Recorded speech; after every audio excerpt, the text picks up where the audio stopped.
शुभ सकाल पिला माने गतकाली आम 16 समीकरण पढ़ी से पढ़ी समीकरण कौन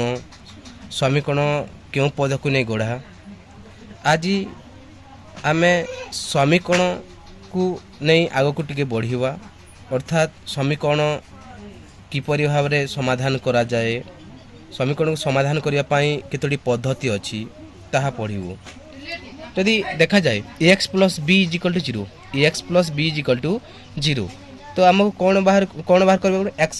तो एक्स जदि निर्णय करने को ताहले आम कौन करूँ एक्स अर्थात एक्स कि अच्छी ए अच्छी तेणुक प्रथम एक्स को रखा जाए तापर बी पद को जदि पार्श्व परिवर्तन करा जाए प्लस बी एवढा आसिले माइनस बी हुए ताहले एक्स मूल्य माइनस बी बाय ए तो X is equal to B by minus B by A है यह को ही तमला समीकरण समाधान बोली कहा जाए। तो जदि कहा जाए यहाँ को एकघाती समीकरण तो एकघाती समीकरण एवं यार अज्ञात राशि हूँ एक्स एक्स हूँ एठारे अज्ञात राशि ए बी उभय वास्तव संख्या जो लिखा A B belongs to R तो ये केते बेले हम जिते बेले A not is equal to zero हम A not is equal to zero ठीक से परी आउ एक उदाहरण नमा ठीक से आउ एक उदाहरण 3x माइनस 2 तो 3x minus 2 is equal to zero 3x minus 2 is equal to zero implies that 3x is equal to minus 2 add आसिले plus 2 implies that x is equal to 2/3 तो एठारे x मूल्य केते x मूल्य 2/3 ठीक से परी आउ एक जदि आम उदाहरण नेमु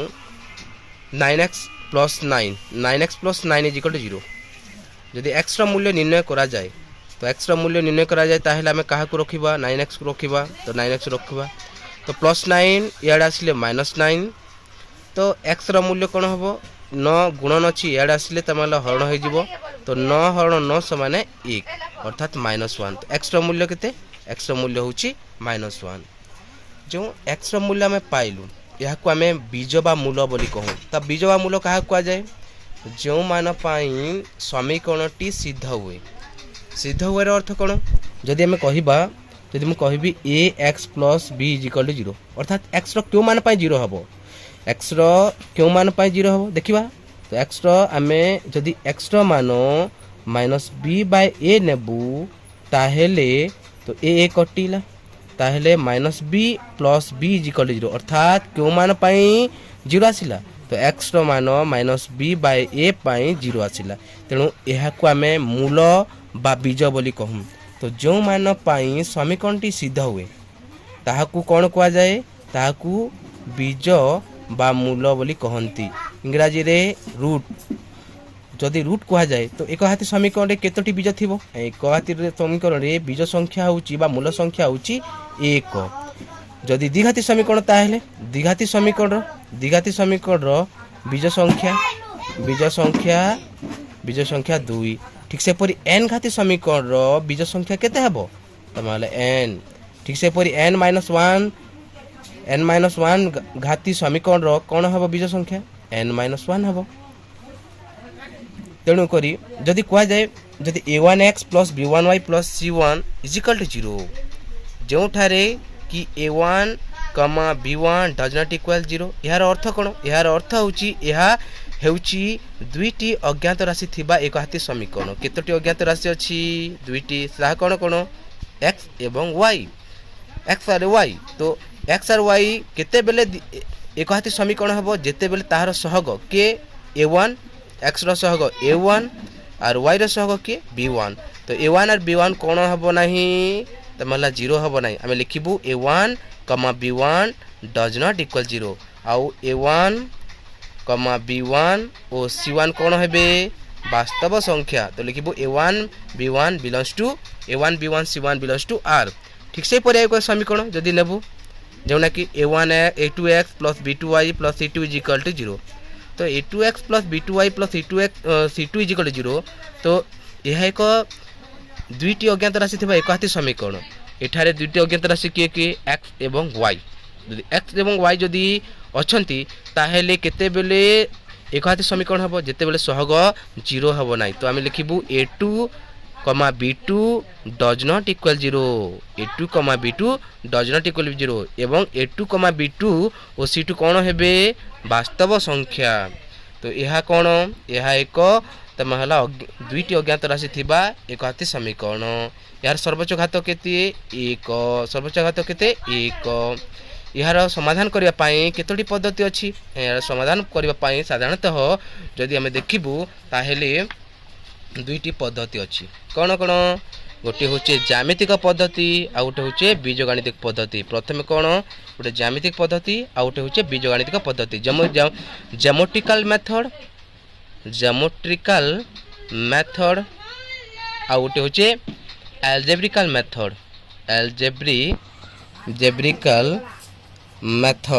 ज्योमेट्रिकल मेथड आ गोटे हूँ एल्जेब्रिकल मेथड। तो ज्यामितिक पद्धति रे समाधान करने पाई मैं ग्राफ पेपर यूज करने पड़ा लेख कागज आवश्यक करने पड़ी था लेख कागज आवश्यक हुए ग्राफ दरकार हुए। ठीक से परी बीजगणित पद्धति रे साधारणतः एक्स आउ वाई अर्थात कह जाए जे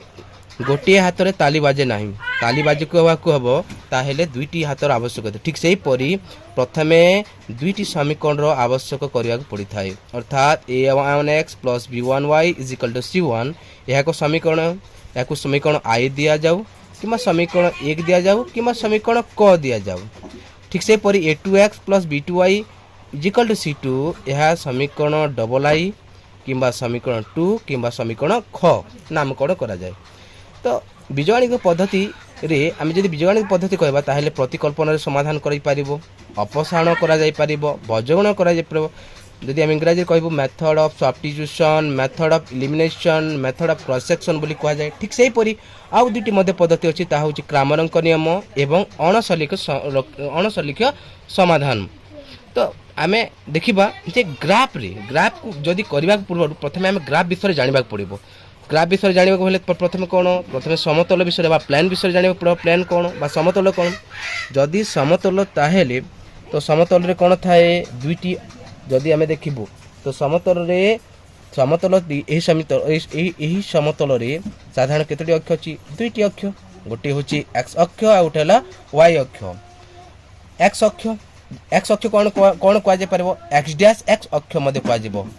x डैश x अक्ष x डैश o x अक्ष। ठीक से पर y अक्ष के y डैश अक्ष कह जाय परबो किबा y o y डैश अक्ष मध्ये कह जाय परबो जाकू हॉरिजॉन्टल लाइन बा आनुभूमिक x अक्ष को आनुभूमिक बोली कह जाए जाकू इंग्राजी रे हॉरिजॉन्टल लाइन। ठीक से परी y अक्ष को वर्टिकल लाइन बा उलंब बा भूलंब कहंती जाकू y अक्ष बोली कहंती y अक्ष y एक्सिस।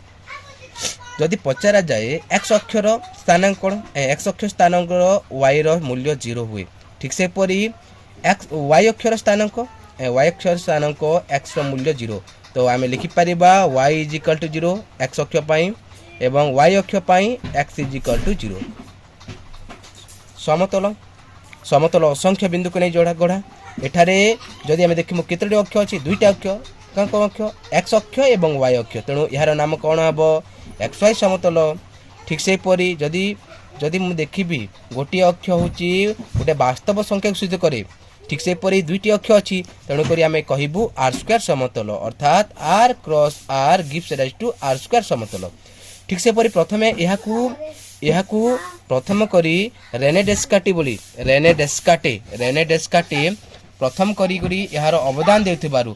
स्थानांक ज्यामितिर जनक रेने डेस्काटे बा फादर ऑफ तामला 2D अर्थात रेने डेस्काटे बोली कहा जाए। तेणु एहाकू तांको नाम अनुसार डेस्काटे समतल मध्ये कहा जाए। एहाकू जदि आमे देखिबू यार दैर्घ्य अछि प्रस्थ अछि दुईटी दिग अछि तेणु को याकू 2D समतल मध्ये कहंती कोन कोन बोली कहा जाए xy समतल r स्क्वायर समतल डेस्काटे समतल एवं 2D समतल। बे मने पड़ुथबो जे एठारे तमला q1 लिखा जाईछि q2 लिखा जाईछि q3 लिखा जाईछि। ठीक से पर q4 लिखा जाईछि।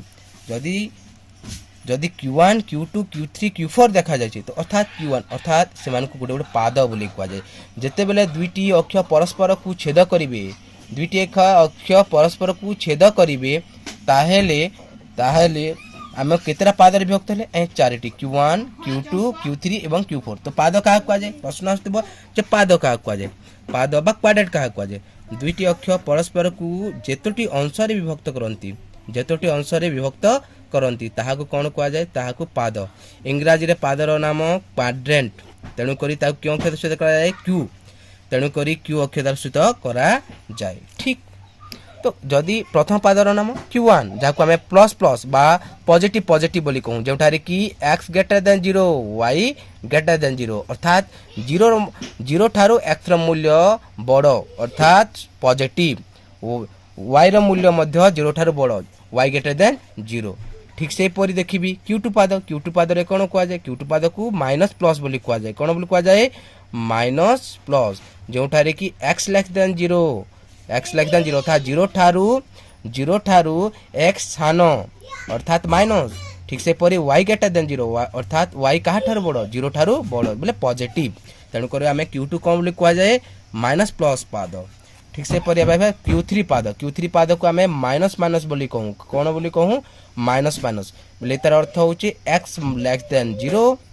y लेस देन 0 अर्थात 0 x ठारू बड़ एवं 0 y ठारू मध्य तेणुक आम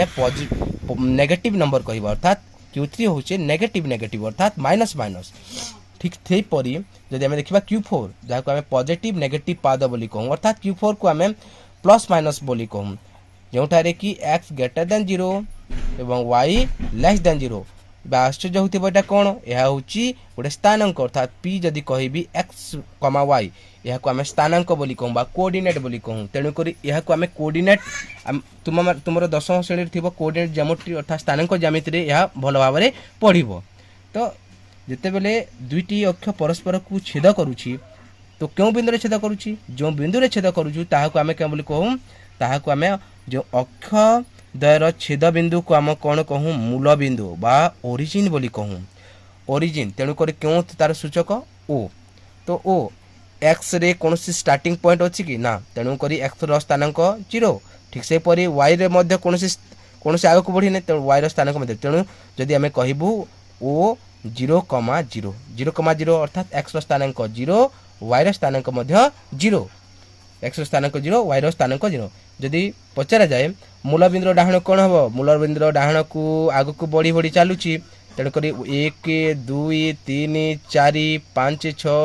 अर्थात कौ नंबर प्लस भी अर्थात पॉजिटिव नंबर अर्थात मूल बिंदु डाहण को कौ नंबर होता है पॉजिटिव नंबर बा धनात्मक बा अणुणात्मक बोली कहा जाए ठीक से परी जदि कहबी मूल बिंदुर बाम को बा एलएचएस साइड बा लेफ्ट हैंड साइड कौन कह नेगेटिव नंबर अर्थात माइनस भी अर्थात जिते बेले तुम्हें पछकू जाओ पछकू फेर से कौन हुए नेगेटिव अर्थात गोटे गोटे कमे तो -1 -2 -3 -4 अर्थात तेणुक डैश डैश एक्स डैश बा ताकू एक्स बार देले मध्य चलिबो ठीक से परी मूल बिंदुर ऊपर को मूल बिंदु अर्थात ऊपर को जदि आम जीवु ताहेले आम बढ़ी बढ़ी जाए ताहेले +1 +2 +3 +4 +5 अर्थात डाहण को एवं ऊपर को +VE अर्थात पॉजिटिव ठीक से परी मूल बिंदुर तल को कौन हम कमी कमी जीव जदि सीढ़ी तल को आम आसवा ताहेले कौन हम माइनस अर्थात -1 -2 -3 -4 -5 तेणुक आम कहबू तल को आसिले -V अर्थात नेगेटिव नंबर यह थिला तुम ग्राफ कौन ग्राफ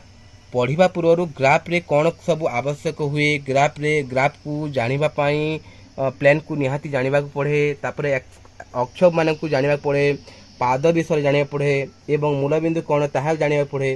तेणु यह थिला आपण पाई एक दरकारी क्लास तेणुक जदि भल लगे ताहले लाइक करिवे जदि भल ना लगे ताहले कमेंट करिवे धन्यवाद।